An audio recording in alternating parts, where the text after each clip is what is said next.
ഏറ്റുമാനൂർ മാടപ്പാട് കുഴിയടി ശ്രീകൃഷ്ണസ്വാമി ക്ഷേത്രത്തിൽ ശ്രീമദ് ഭാഗവത സപ്താഹയജ്ഞത്തിന് തുടക്കമായി.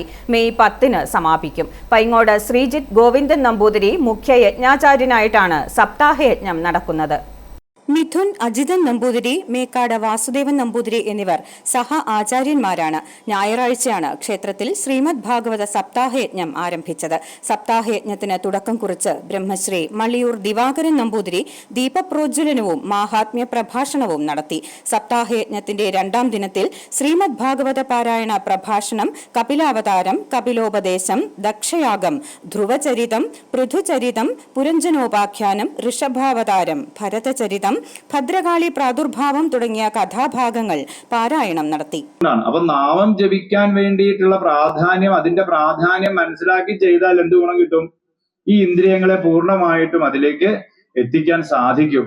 അതുകൊണ്ട് കപിലൻ പറയുകയാണ്, നമ്മുടെ ഇന്ദ്രിയങ്ങളെ, കർമ്മേന്ദ്രിയങ്ങളാണെങ്കിലും ജ്ഞാനേന്ദ്രിയങ്ങളാണെങ്കിലും അതിന് വേണ്ടതായ രീതിയിൽ അതിനെ നിയന്ത്രിച്ചുകൊണ്ട് ഈശ്വര ഭജനം നടത്താൻ വേണ്ടിയിട്ട് സാധിക്കണം.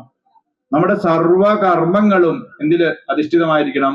ആ ഭഗവത് സമർപ്പണത്തിൽ അധിഷ്ഠിതമായിരിക്കണം. അങ്ങനെ വേണം നമ്മൾ ഓരോ കർമ്മങ്ങളും ചെയ്യാൻ എന്ന് കപിലൻ ഇവിടെ ഉപദേശിക്കുകയാണ്. മാത്രമല്ല ജ്ഞാനയോഗത്തെ കുറിച്ച് നമുക്ക് ആ കപിലൻ പറഞ്ഞു തരുന്നു എന്നുള്ളതാണ്. ജ്ഞാനയോഗത്തെ നമുക്ക് പറഞ്ഞു തരികയാണ്.